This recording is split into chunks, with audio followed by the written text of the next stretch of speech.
This podcast is brought to you by Knowledge at Wharton.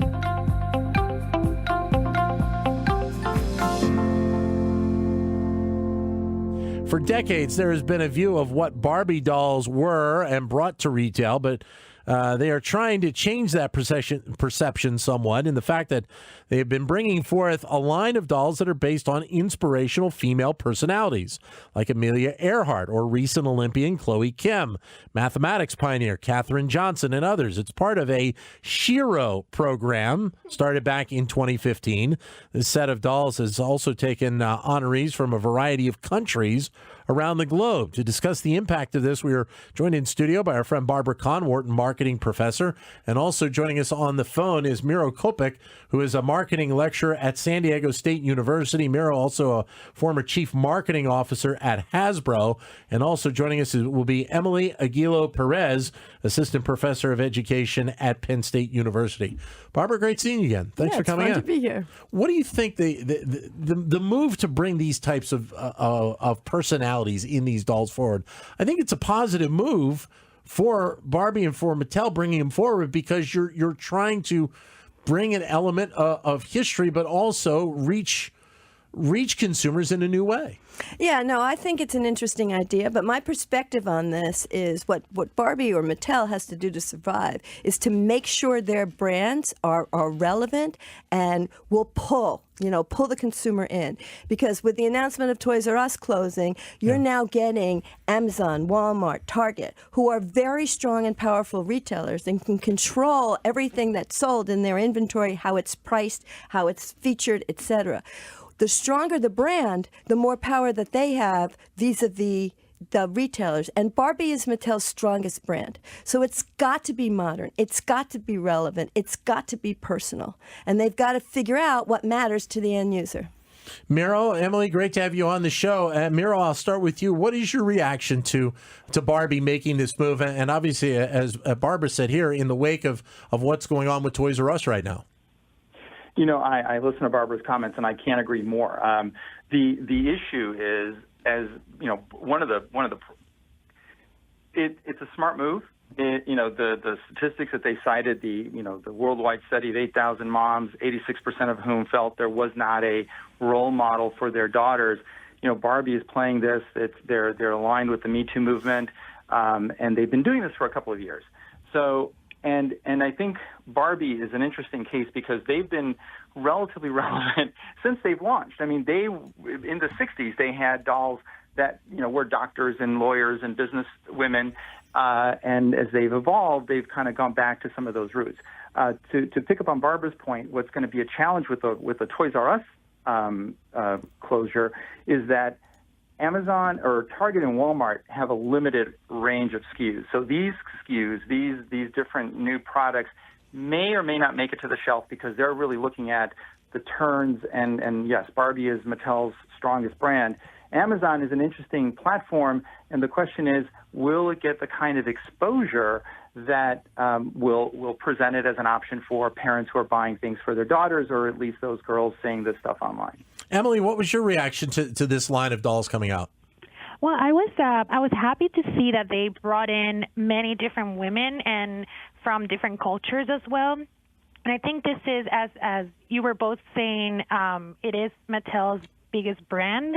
So it's good that they're reinventing itself, from time to time. I know when I was doing my research back in 2015 or 16, the new line of dolls with different shapes, taller, smaller, curvy dolls came out. So I think it's filling in a void that girls and women have been asking for a long time. So being able to provide this variety, this diversity of powerful women and important role models is something that I think was really needed. So I was happy to see that there were different options. And I think girls are always wanting that.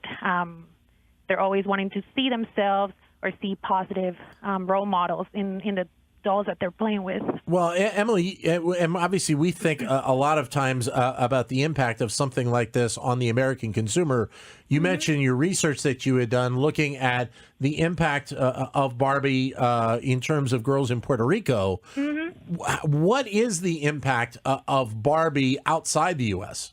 Well, Puerto Rico's in the U.S. Well, right, as a territory outside the contiguous U.S. Right, and that is, I mean, it's complex because we do get a lot of American U.S. culture, but we also like have our own cultural practices. Right. And of course, I can't speak in general terms about every girl and women in Puerto Rico, but I know that in the case of most of the people that I worked with, Barbie was an important part of their childhood, for better or worse. Some of them had very complicated relationships with the doll, but also it was part of their childhood. It was something that they had and they grew up with. So I think it is, whether it is a positive impact or it is a negative impact, I think the doll just plays a role in many girls' childhood and their grow as they're developing.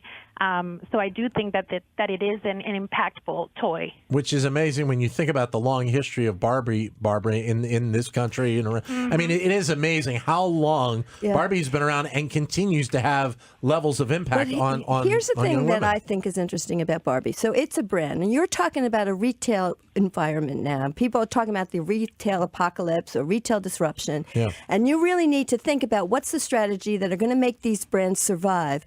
And one of the things, if you look at other brands, first of all, you have to have a brand narrative that really talks, and it's got to talk both to the girl and to the mom. Yeah. Then the other thing to think about is Barbie a strong enough brand to maybe go direct, open Barbie stores and things like that, so Right. that they can have enough pull. I think what's really interesting is to compare the Barbie strategy to, say, American Girl. Now, American Girl has been extremely successful, and I'm curious what these other experts think about that. And it seems to me that this Barbie brand is going down a different track with this recent, introduction of new product, in that it's looking at the doll as aspirational, whereas a lot of what the American Girl did was play with a doll that's like you. Right. And Yep. so they had doll studios. You get your doll's hair done, you get your hair done, and it was astonishing how successful American Girl is. Yeah. Now, if Barbie's going after a different track, is that a strong enough brand track to give them power vis-a-vis the changing power in the retail world? Miro? It's interesting. I, have had a long, career in industry. So I was the chief marketing officer of Wizards of the Coast, which is part of Hasbro. We looked at all this stuff. Actually closed 138 Wizard stores because you just can't deliver the volume in retail. And that was back in 2003. But the important thing that Barbie's doing is that if you look at Mattel, so Mattel is really playing kind of the portfolio game of dolls. They've got American Girl as a brand, Ever After High, Monster High, and they were woken up, a number of years ago with the line of Bratz dolls, which really took the market by storm. The girls, girls really identified with them a little bit more intensely, and Barbie's been in this kind of reinvention stage ever since.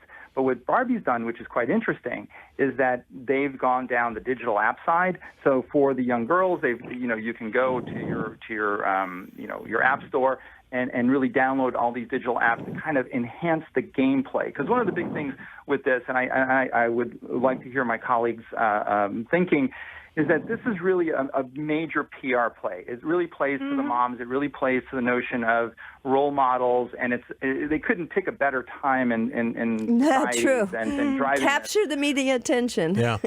Right, but at the end of the day, it was interesting. I went to the website. I took a look at the toys, the dolls that are on there, and the first 2 or 3 pages of toys that you could see online is all Barbie and Ken in the more typical poses, which is where the girls, from a gameplay perspective, go first.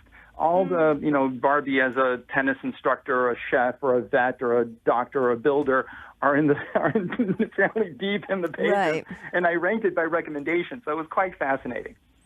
Emily, your thoughts?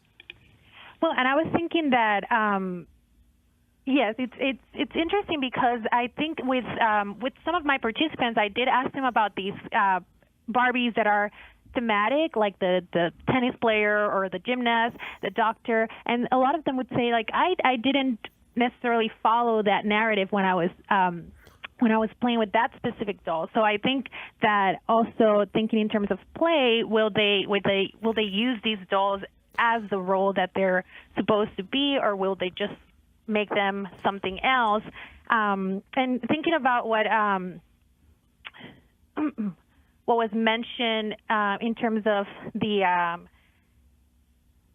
store and Barbie being a doll that it's kind of sold as aspirational. I think Right. of the ads that Mattel was distributing or that put out just recently about girls dreaming through Barbie, and with Barbie you can do or be anything, and kind of using that the doll as a vehicle for becoming something, which is not necessarily what American Girl or Bratz or all these other lines do. Right. And I think something that I was thinking about was also the adults in this in the Barbie market, which I think are so important and something that you don't see in the other dolls like Bratz or American Girl, that Barbie has a lot of collector's editions that really appeal or that market towards adults. So I also wonder if this line is also trying to use that group as a market and as a target audience as well. Barbara? Yeah, that's an interesting idea. I do know there is a segment out there that collects dolls, and there's some I don't know how big that segment is. Yeah. But I do know that could be that may be part of it. And it could be that this aspirational, let's get the world's famous mathematician, or I like that word, cheer hero, however you pronounce it. Shiro, yeah. Shiro, yeah. Not a hero. It's a Shiro. But I think that my gut instinct, and I haven't seen the data, and you guys know that better, is that this is appealing to the moms more than to the girls. Right, yeah. And the mom is the one buying the product. Which makes me wonder, Miro, if the idea to bring this particular line forward of Amelia Earhart and all these, it doesn't appeal more towards the moms specifically than it would towards the daughters themselves. Yes, I think it does. And, as we said, it's the moms don't think that there's a role model. This gives them an opportunity to buy something, have a conversation with her daughter, and make it a productive conversation. The three dolls, the Amelia Earhart, the Katherine Johnson, the Frida Kahlo dolls, are going to have information in there about how these women shaped their society, the impact they had on society. So it's very, very powerful stuff. And one thing that I'd like to add, which is interesting, and I think my colleagues, are very familiar with this, Barbie is kind of following in a way what Dove did in the Campaign for Real Beauty when they kind of democratized beauty, and they focused on self-esteem, and especially self-esteem among young girls. And their whole premise was, don't let the beauty, and they talked to moms. They said, look, and dads. They said, don't let the beauty industry talk to your daughter first before you do. And it was a really fundamental shift in part of the dialogue about beauty, self-image, self-esteem. And this is kind of, being a complementary side to the play, in the toy side, to what Dove did in the broader beauty landscape. Emily? Yes, I wanted to add to that because I agree, and I think you make a really good point about the dolls being more for the moms, because, Barbie has received a lot of criticism and rightful in some ways that, about body image and about the messages that girls are receiving from the dolls. So, and a lot of mothers, and I know in my with some of my participants, they said as adults now, even though they played with Barbie, sometimes they have reservations about Barbie with their own daughters. So I think in a way this is kind of appeasing that aspect and those concerns about what messages are daughters receiving from Barbie, and so this line can kind of appease that and provide mothers with a sense of, these are positive role models, and these are educational materials that you can provide, the player with. So I think that, yes, it's interesting that they can also be kind of targeting more the adult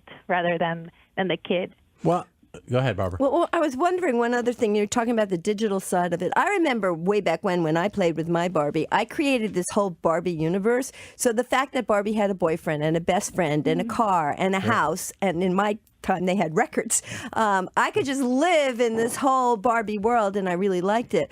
When you think about these aspirational dolls, it doesn't seem to me that there's an ecosystem that's being built around that. And you guys might know better about how girls play with toys, but I think that they like to immerse themselves in this world. And now maybe they can do that through the digital apps or whatever you were talking about there. But I feel like the idea of one doll as an aspirational doll in isolation doesn't really understand how girls play with toys. Which that, Miro, I think, doesn't that change the potential economic side of things for Mattel in terms of what they want to try and do with this particular line of dolls? Right. I think, to be honest, I really think it's a PR ploy from Mattel.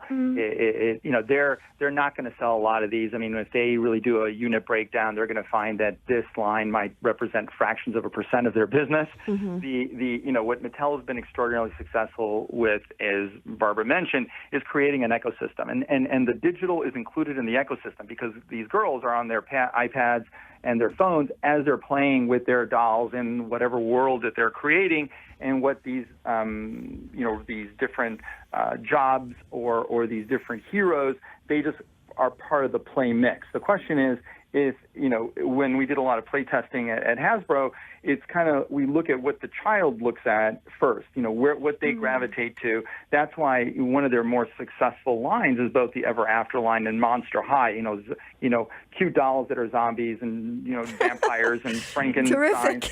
and it's amazing. They've got Barbie's got almost 10 different lines of dolls that play, that really are positioned across the market spectrum for a lot of different types of girls and their play styles. So it's quite fascinating what they've done. And I think what they're trying to do is be relevant. They need to be, as Barbara said at the very beginning, they have to do this from a share price perspective, from a showing that they're moving forward and being relevant for the whole business, not just Barbie, which is their flagship brand, but everything else that they're doing.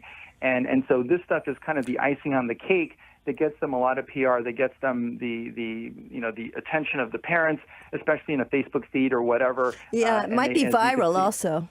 Yeah, and they launched it on, the International Women's Day, which had a lot of attention toward women. So that was part of the narrative of all the news and information that went out. Do they potentially, in your mind, Miro, do they potentially risk a negative side of this? I mean, obviously, you just laid out, they brought it out on International Women's Day. Obviously, there are so many positives in terms of doing it, but do they risk a negative if there isn't a measurable level of success from bringing these types of dolls out? What it shows is it shows an expectation. So I would expect at an earnings call, someone's going to ask, some analyst is going to say, well, how are these dolls doing? And they're not going to have a really good answer. Right. And then secondly, one thing, as marketers, all three of us, we're very much, we have to be at the forefront of all culture. And I was just watching the Daily Show, and they really torpedoed the whole Shiro concept, as kind of very hokey. So there's always going to be, people that are going to take little stabs here and there. But that actually, in some ways, helps the dialogue overall. Barbara? Do you know, I shouldn't be asking the questions, but I'm kind of interested. I have a sense that boys and girls play with dolls differently, and this notion of hero is more of a concept of, the way boys' toys come out, whereas girls, like I said, kind of think about this whole ecosystem, or is that a dated gender stereotype? Emily?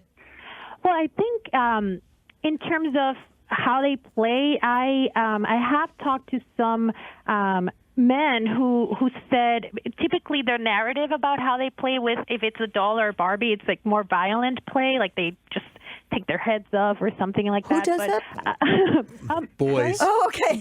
Boys. But I've also heard from boys who actually play with them just like they would with their own toys, and more kind of like with doll play. But I think that the gendered part of it might come more from marketing, like the idea that boys, like, we shouldn't call something like this a doll, even if it looks like a doll, so it has to be like a hero or an action figure. So I think it is playing on that too, on the fact that perhaps a lot of the marketing for dolls for girls do not avoid using the term hero or action as a way to talk about it or describe it. Because a lot of people would then be thinking, Miro, of having Wonder Woman dolls coming out, the female superheroes that have been promoted in the various films that we have seen. Well, it's interesting because actually Mattel has a Wonder Woman doll, and they have a whole line of DC action dolls, and they promote them clearly, as action figures and superheroes. But they have a whole subline of female action figures. The companion for Batman or Superman, Supergirl or Batgirl and Wonder Woman, and they do market fairly aggressively. I think as society evolves, some of that stereotyping will start to converge. That girls, if you look at how women have embraced, the NFL, whereas 20 years ago, if you looked at an average game attendance and TV viewership, it was heavily skewed male. And now, you're close to you're at the 55-45 range, and the NFL has worked really hard the last 3 to 5 years promoting toward women. And so I think there's an alignment in society where girls are looking at their profile a little bit differently, and whether they're going to play with, Monster High dolls or Barbie dolls or superhero dolls, they're all going to blend. And guys are, still, I agree, that the guys are more focused on the action figures and more violent play. And that was our experience at Hasbro. But what's the scope of playing with these dolls nowadays? I mean, I remember going back in my days as a kid, I mean, I had the G.I. Joe with the Kung Fu grip, the Stretch Armstrong. Is playing with dolls still what it was, when I was a kid, Miro? In terms of sales numbers.